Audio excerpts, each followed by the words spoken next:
11 Japanese fighters circle above. A lone Marine corsair limps through the sky, trailing smoke from a punctured fuel line. The pilot has no altitude, no speed advantage, no backup. The manual says to climb and run. He does the opposite. He pushes the stick forward and dives toward the ocean surface, flying the way he learned over Kansas cornfields at dawn. The Zeros follow, confused. 30 seconds later, their formation is shattered. Rabaul, February 1944. The sky over the Solomon Islands does not forgive mistakes. It smells of burning aviation fuel and salt spray. The cockpit of an F-4U Corsair at 12,000 feet is cramped, loud, and vibrating with the throb of 18 cylinders turning a massive propeller. The instrument panel glows faintly. The stick trembles under calloused hands. Below, the Pacific stretches endless and indifferent, swallowing wreckage without ceremony. This is Marine Fighter Squadron VMF-124, operating from Torokina Airstrip on Bougainville.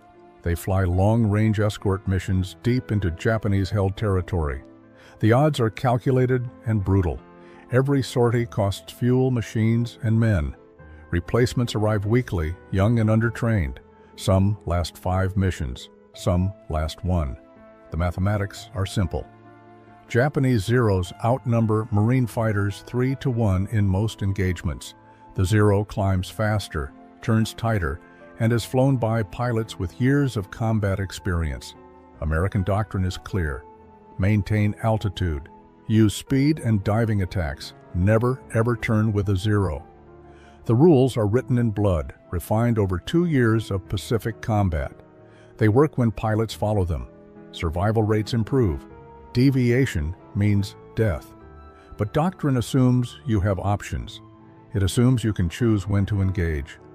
Over Rabaul in early 1944, Marine pilots rarely have that luxury. They fly escort for bombers, photo reconnaissance birds, supply runs. They cannot abandon their charges. When Zeros bounce them from above, they absorb the first attack and try to survive long enough to break contact. Most do not. The sound is what airmen remember. The roar of the Pratt & Whitney radial engine at combat power. The rattle of gun cameras cycling. The crackle of radio chatter as pilots call out enemy positions. Bandits high, 3 o'clock, break left. Then the scream of diving fighters. The hammering staccato of 20mm cannon fire punching through aluminum skin. The wet sound of rounds hitting flesh. Sometimes the terrible silence when an engine quits or a wing folds and a Corsair begins its long tumble toward the sea. Into this crucible flies a pilot the squadron calls the farmer. He does not look like a warrior.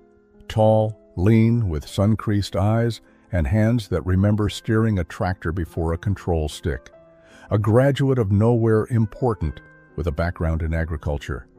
He speaks in slow sentences, as if checking each word for structural integrity.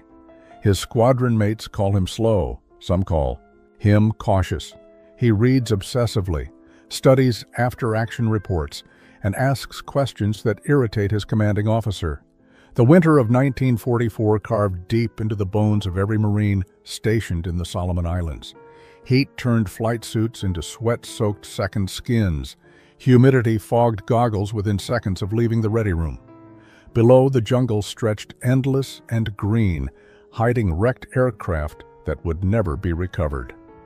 Above, the sky belonged to whoever held altitude and aggression. This was the height of the island-hopping campaign. Marine Corps Aviation had committed itself to close air support and bomber escort, a doctrine rooted in the belief that air superiority could be seized through attrition and firepower. In theory, formations of F-4U Corsairs would sweep ahead of bomber streams, destroy Japanese interceptors, and return home under the protective umbrella of mutual support. In practice, it was slaughter. Japanese fighters tore into the formations with methodical violence. A6M Zeros climbed high, positioned themselves with the sun at their backs, and hurtled toward the Marines at closing speeds exceeding 500 miles per hour. The head-on attack became the signature tactic of Imperial Navy fighter squadrons. It was brutal, efficient, and psychologically devastating. The Corsair had 6 50-caliber machine guns, but the pilot had only seconds to track, lead, and fire before the enemy flashed past or through the formation. Most Marines went down without ever landing a meaningful hit on their attackers. The pilots knew it, the ground crews knew it, the Japanese knew it. By February, loss rates on some missions exceeded 25%. Entire flights evaporated over Rabaul Harbor or the shipping lanes near Bougainville. Crews flew their tours in a state of fatalistic endurance, counting missions like prison days, knowing the odds were stacked against survival. Into this environment came thousands of young men who had never seen combat. Farm boys from Iowa, mechanics from Detroit, college dropouts, and factory workers who had volunteered or been drafted into a war that demanded they climb into aluminum tubes and fly into storms of steel. They learned formation discipline, oxygen management, and how to aim a gun through frozen gloves at altitude. But no one taught them how to survive when doctrine failed. There was no manual for that, just acceptance and luck. VMF 124 tried tactics, tighter formations, staggered altitudes, fighter sweeps ahead of the bombers when fuel allowed. But in early 1944, the Corsairs were pushing their maximum range just to reach targets like Rabaul. They arrived low on fuel, engaged under disadvantage, and raced back to base hoping their tanks would not run dry over open ocean. The sound of it all was deafening and unreal. The roar of radial engines at cruise power, the rattle of gun turrets being test-fired, the crackle of radio chatter, then the scream of diving Zeros, the hammering of cannon fire, the wet thud of rounds hitting flesh, and sometimes the terrible silence when a Corsair's engine stopped and the aircraft began its fall toward the sea. It was into this crucible that First Lieutenant James Holloway flew his 23rd mission. James Holloway did not look like a man destined to rewrite fighter tactics. He was quiet, methodical, a thinker more than a talker. Born in Russell County, Kansas in 1918 to farming parents, he spent his childhood surrounded by wheat fields, dust storms, and the constant hum of agricultural machinery. His father ran 200 acres of wheat and corn. His mother kept the books and raised 4 children. Holloway grew up watching people solve problems with limited resources and no backup plan. He learned to fly at 16, not in a military academy, but at a crop dusting operation outside Hayes. The owner, Frank Morrison, needed help during harvest season. He offered Holloway 25 cents an hour to mix chemicals and fuel aircraft. Holloway said he wanted to learn to fly instead. Morrison laughed, then agreed. The training was brutal and practical. No textbooks, no theory, just Morrison yelling instructions from the ground as Holloway wrestled a beaten Stearman biplane through low-altitude runs over cornfields. Crop dusting taught physics that no classroom could replicate, flying 10 feet off the ground at 90 miles per hour, reading terrain through peripheral vision, anticipating wind shifts by watching dust patterns, turning hard at the field edge without stalling or clipping a wing. Morrison's rules were simple: fly low, fly smooth, never panic. If you climb when you should turn, you die. If you freeze when you should react, you die. Holloway learned fast, or he would have quit. The work was dangerous and unforgiving. Pilots died every season, striking power lines they never saw, misjudging clearance over tree lines, stalling in tight turns with no altitude to recover. Morrison lost 2 pilots in Holloway's first summer. Both were experienced men who made single mistakes. Holloway attended their funerals and learned that at 10 feet, there was no margin for error, no second chances, only physics and consequence. By 1937, Holloway had logged over 300 hours, all of it below 100 feet. He could thread a Stearman between barn and silo, roll inverted to check a field, and land on a county road in a crosswind. Morrison said he was the best natural pilot he had ever trained. But when Holloway tried to enlist in Navy aviation, the recruiter took one look at his application and laughed. No college degree, no military experience, background in agriculture.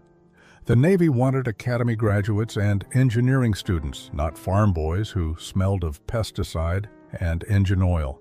Holloway tried again in 1939, rejected. He tried the Army Air Corps, rejected for age and educational deficiency. Frustrated, he returned to Kansas and kept flying crop dusters, saving money, waiting for a chance that seemed unlikely to come. Then, Pearl Harbor happened. December 7, 1941, changed everything. Enlistment standards dropped overnight. The military needed pilots desperately. Holloway walked into a Marine Corps recruiting office in Topeka on December 10th. He passed the physical. He passed the aptitude test.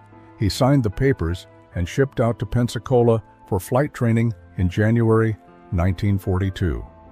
He was 23 years old, older than most cadets, and carried himself with the quiet confidence of someone who had already survived 1,000 near crashes at treetop level.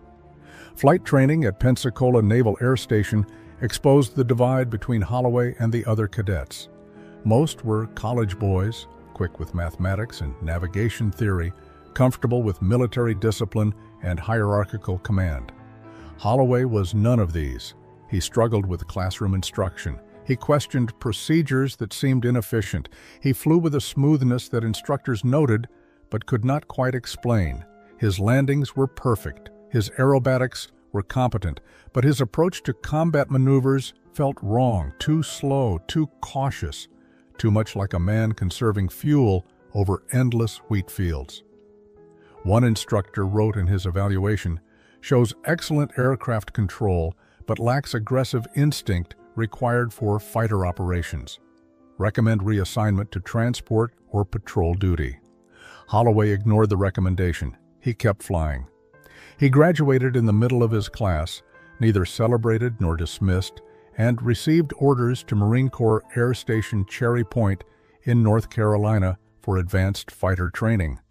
Cherry Point introduced him to the F-4U Corsair, a massive, complex aircraft that terrified most new pilots. The Corsair was fast, powerful, and unforgiving. It had a tendency to stall in tight turns. The long nose blocked forward visibility during landing. The landing gear was narrow and prone to collapse. Early models killed more Marines in training accidents than in combat. Holloway loved it. The Corsair reminded him of the overloaded crop dusters he had flown, temperamental machines that required constant attention and smooth hands. He learned its quirks. He flew it the way Morrison had taught him, low and precise, never fighting the aircraft, always working with it. His squadron mates at Cherry Point called him the farmer. Some meant it as mockery. Others said it with grudging respect. He did not drink heavily or chase thrills. He studied maintenance manuals. He asked crew chiefs about engine performance at different altitudes. He thought in systems, how the aircraft moved, how formations worked, where the vulnerabilities were. His peers respected him, but did not fully understand him. He was competent, calm, and oddly fearless in a way that seemed less like bravado and more like calculation. In November 1943, Holloway received orders to VMF 124, deploying to the South Pacific. He shipped out from San Diego in December, sailed through the Panama Canal, and arrived at Espiritu Santo in early January 1944. From there, he flew north to Toroquina Airstrip on Bougainville, a muddy slash carved into the jungle, home to 2,000 Marines and a dozen barely functional Corsairs. His new squadron commander, Captain Richard Stafford, was a by-the-book officer, a veteran of Guadalcanal who valued discipline and formation integrity.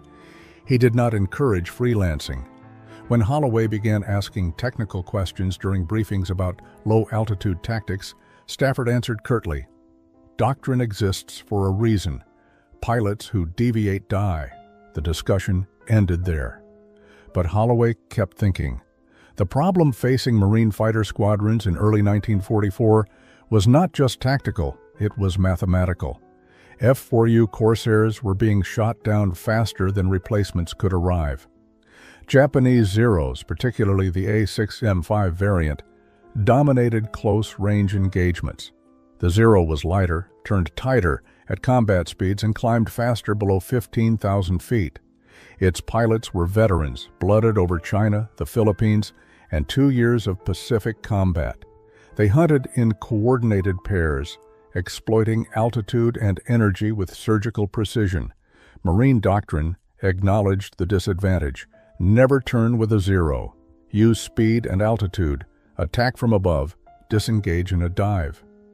The tactics worked when conditions favored them, but escort missions to targets like Rabaul stripped away those advantages. The Corsairs arrived at maximum range, low on fuel, often jumped by Zeros diving from superior altitude. Doctrine said to extend in a dive and run for home. Reality said the bombers needed protection, and running meant abandoning them to slaughter. The mathematics were brutal. In January 1944, VMF 124 lost 8 pilots in 4 weeks. Replacement pilots arrived green, trained stateside against cooperative targets and predictable scenarios. They lasted an average of 6 missions before being killed or wounded. The squadron operated in a state of constant attrition, rotating fresh faces into cockpits still warm from the last occupant. Intelligence summaries documented the problem in clinical terms. Enemy tactics favor vertical engagement. Our fighters lack positional advantage at point of contact. Recommendations included better early warning, more fuel capacity, improved formation discipline. None addressed the fundamental issue. When Zeros held altitude and chose the terms of engagement, Marines died. Holloway watched this pattern repeat mission after mission. He flew escort to Rabaul, to Cavien, to Buka. He saw Zeros position themselves ahead of the bombers, roll inverted and dive straight through the formation. He saw Corsairs try to climb and meet them, bleeding speed becoming easy targets. He saw wingmen break formation to chase Zeros into turning fights they could not win. He sketched diagrams in his notebooks, calculating angles and energy states, trying to understand the geometry of why doctrine kept failing. He began asking questions. What if we stopped trying to climb? What if we forced them to fight at low altitude? His squadron mates looked at him like he was insane. Low altitude meant no escape. It meant flying into the ocean if you misjudged.